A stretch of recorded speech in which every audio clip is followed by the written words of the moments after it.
prehistory of the Oil Spill Recovery Institute is the Exxon Valdez oil spill. The Exxon Valdez is a tanker that was coming out of Valdez on its way south.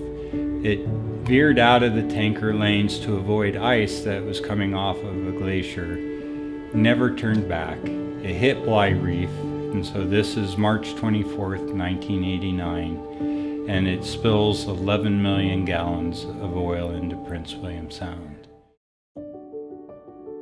It had a huge impact on the area, but the Oil Spill Recovery Institute was one of the things that was done in response in the Oil Pollution Act of 1990.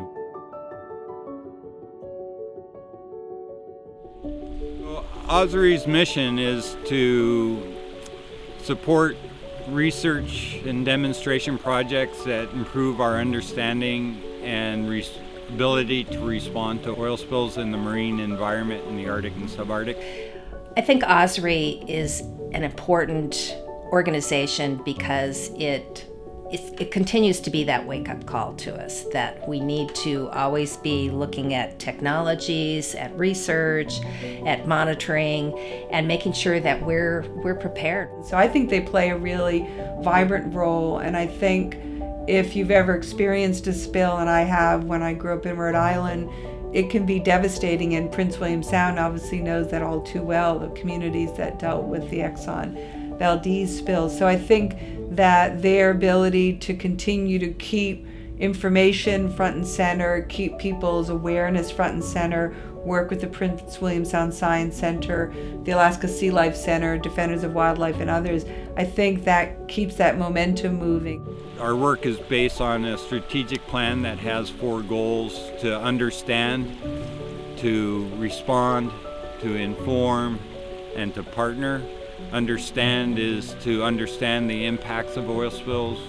Respond is to improve our ability to respond to oil spills. Inform, we're trying to inform the public and spill responders of where we are and what our needs are. And then to do this, it has to be done through partnerships. When we look at respond type goals, the first that we've put a lot of effort into is improving our ability to detect oil. If you can't find the oil, you can't clean it up. And this is particularly true in the ice environment. We've had a project that looked at aerostats, which are balloons that are tethered to the boat that can take up a camera system or other detectors. We've worked on trying to improve the tools that we use to clean up spills, particularly the skimmers. We supported a project that looked at changing the shape of the skimmer to collect more oil, and now it's actually a commercially available piece of equipment. We understand much better what the impact to individual organisms are, and we're starting to put that information about how all the individual organisms are impacted to understand how an ecosystem is impacted. The information side, we are working with K to Gray. We have an education program that's K to 12. It talks about oil spills, it talks about the marine environment. We act as a bridge between the academic world and the oil spill response world, where we try to gain information from the oil spill response world as to what they need and look at where the cutting edge of science is to help inform them of where science might be able to address their needs. Oil Spill Recovery Institute funding is really helpful in this mission to conduct objective and applied science that really focuses on a serious problem in the Alaskan marine environment, which is the potential for oil spills and the question of how to clean them up when they occur.